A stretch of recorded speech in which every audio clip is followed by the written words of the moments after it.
प्रेरक प्रसंग। करनी का फल। हिमाचल प्रदेश के जंगलों में एक बूढ़ा शेर रहता था। एक दिन शिकार करते समय शेर एक चट्टान से गिर गया। इससे उसके पैर में चोट आ गई। चोट तो जल्द ठीक हो गई, किंतु इससे शेर लंगड़ा हो गया।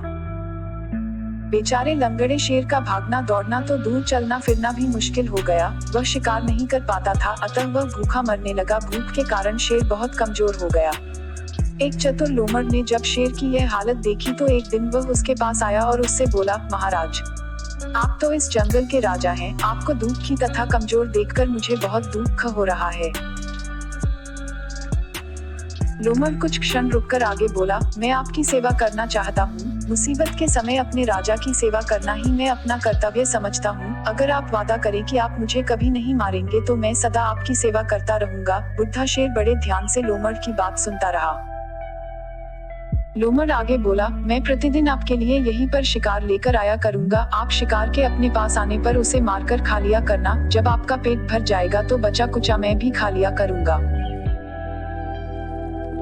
लोमड़ की बात सुनकर शेर बड़ा खुश हुआ। बुढ़ा शेर उससे बोला, तुम मेरे कमजोर होने तथा मेरी बेचारगी पर तरस खाकर मेरी मदद करना चाहते हो, तो फिर मैं तुम्हारे साथ कभी धोखा नहीं करूंगा। मैं तुम्हारे इस एहसान को सदा याद रखूंगा और तुम्हारा मित्र बनकर ही रहूंगा। लोमड़ शेर की बात सुनकर बोला, ठीक है, तो बात पक्की हुई। यह कहकर लोमड़ बहुत खुश हुआ और हर रोज अपनी चिकनी चुपड़ी बातों में फंसाकर भूले जानवरों को शेर के पास लाने लगा।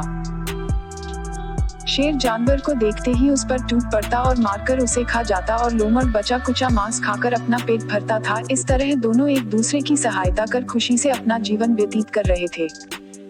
उनके यह काम काफी समय तक चलते रहे। लंबा समय गुजर जाने के बाद अब जानवर लोमड़ की चालाकी को अच्छी तरह समझ गए थे।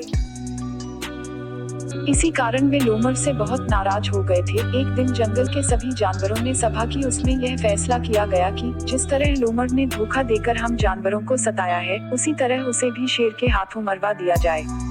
ऐसा करने से लोमड़ से पीछा छूट जाएगा और शेर तो भूख से तड़प तड़प कर ही मर जाएगा। सभी जानवरों को यह तरकीब पसंद आई। इस तरकीब को पूरा करने के लिए एक समय निश्चित किया गया कि जब लोमड़ शिकार के लिए गया हुआ होगा तब तुरंत ही शेर के पास जाकर अपनी बात कह देंगे।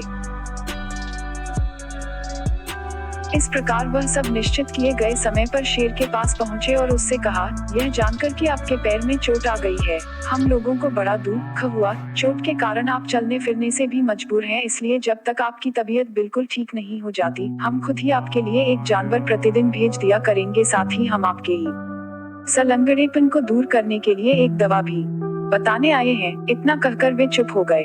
उन्हें चुप देखकर शेर उत्सुक होकर बोला, जल्दी बताओ, वह दवा क्या है? जानवर बोले, अगर आप लोमड़ का ताजा खून अपने पैर पर मले तो आपका यह लंगड़ापन शीघ्र ही दूर हो सकता है। इसलिए अगर हो सके तो आप इस इलाज को जरूर करें। इतना कहकर जानवर शेर को प्रणाम करके वहां से चले गए। कुछ देर बाद लोमड़ शिकार फंसाकर वहां ले आया। शेर ने शिकार के साथ लोमड़ को देखा तो उसे जानवरों की कही बात याद आ गई। शेर तुरंत ही शिकार छोड़कर लोमड़ पर झपट पड़ा। उसने एक ही झटके में उसे खत्म कर दिया। लोमड़ का खून उसने अपने पैर पर मला। 2-3 दिन बाद जब शेर का लंगड़ापन नहीं गया और नहीं कोई जानवर उसके पास आया तो वह उन जानवरों की चाल समझ गया। कुछ दिनों बाद शेर भी भूख से तड़प तड़प कर मर गया। इस प्रकार जानवरों की जान बच गई और लोमड़ को अपनी करनी का फल मिल गया। उम्मीद करती हूँ कि आपको यह वीडियो अच्छा लगा होगा। प्लीज मेरे चैनल को सब्सक्राइब करें ताकि मैं आपके लिए ऐसे ही शानदार वीडियो और लेकर आऊँ। आप मेरे वीडियो को लाइक और शेयर भी कर सकते हैं जिससे मुझे हौसला मिले। धन्यवाद। जय हिंद। जय